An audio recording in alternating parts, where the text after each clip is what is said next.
মানবতার বন্ধনে রক্তের অঙ্গীকার। বদনগঞ্জে স্বেচ্ছায় রক্তদান শিবিরে বিধায়ক প্রশান্ত দিগার। গোঘাট ২ নম্বর ব্লকে স্বাস্থ্য ও পরিবার কল্যাণ সমিতি এবং কামারপুকুর গ্রামীণ হাসপাতালের উদ্যোগে জীবনদীপ নার্সিংহোমের সহযোগিতায় সোমবার বদনগঞ্জ পিএইচসিতে অনুষ্ঠিত হলো এক স্বেচ্ছায় রক্তদান শিবির।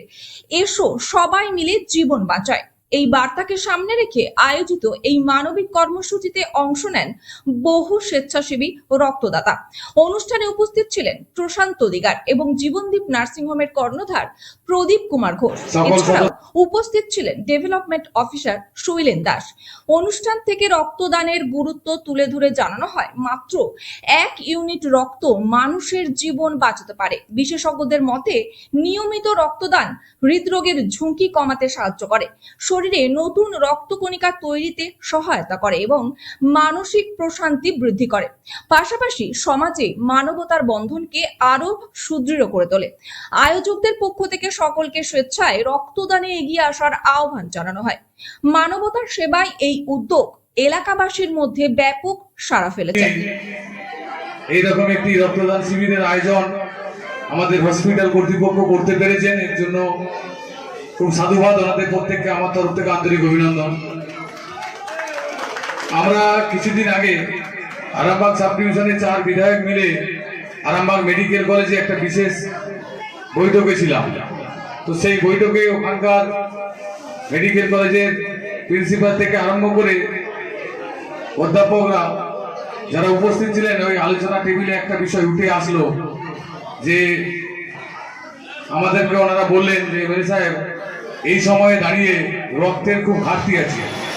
আমরা নিজেরাও বলছিলাম যে আমরা অনেক সময় অনেক সংগঠন এই ধরনের রক্তদান শিবিরের আয়োজন করি, ক্লাব বা বিভিন্ন স্বেচ্ছাসেবী সংগঠনও রক্তদান শিবিরের আয়োজন করেন। দেখা যায় যখন যারা রক্তদান শিবিরের আয়োজন করছেন উদ্যোক্তারা, তাদের পরিবারেরই কারো কখনো হসপিটালে যদি অ্যাডমিশন হয় এবং কোনো সময় হয়তো ব্লাডের প্রয়োজন হয়, সেই সময় দেখা যায় যে কার্ড দেখিয়েও ব্লাড পাওয়া যায়নি।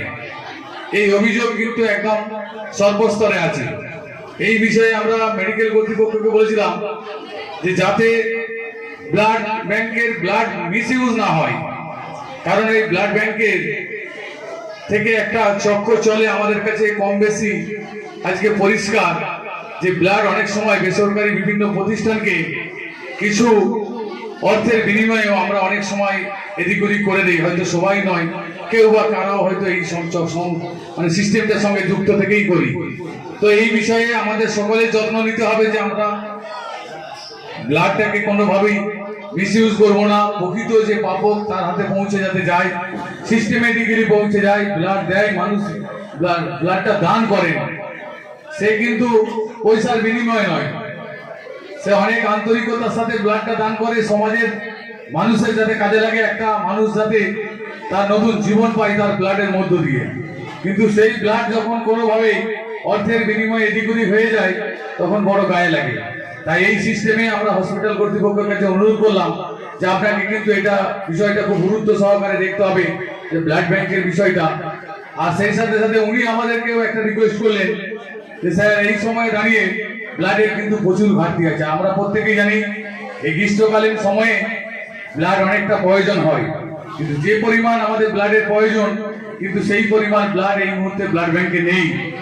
অর্থাৎ আমাদেরকে উদ্যোগ নিতে হবে সর্বস্তরে। আজকে সরকারিভাবে বা আমাদের এই প্রদীপবাবুর মতন কিছু মানুষ আগিয়ে আসছেন, কিন্তু আমাদের সকলকে আগে আসতে হবে। আমরা যাতে অধিক সংখ্যায় এই আমাদের বিধানসভাতে ছোট ছোট, এমন নয় যে 200 করে 300 করে ক্যাম্পে ব্লাড ডোনেশন ক্যাম্প করতে হবে, আমরা 50টা ডোনেটর নিয়েও ক্যাম্প করতে পারি। তাই আমাদেরকে আগামী দিনে খুব দ্রুত উদ্যোগ নিতে হবে যাতে আরে অধিক সংখ্যায় আমাদের এই গোঘাট বিধানসভা জুড়েই ব্লাড ডোনেশন ক্যাম্প করতে পারি আমরা। সেই বিষয়ে আমরা যেমন আমাদের তরফ থেকে উদ্যোগ থাকবে, সেই সাথে সাথে যে সমস্ত ক্লাব বা স্বেচ্ছাসেবী সংগঠনগুলো বিগত দিনে করেছেন তাদেরকেও বলবো যে আপনারা আগে আসুন, আমরা আপনাদের সাথে আছি।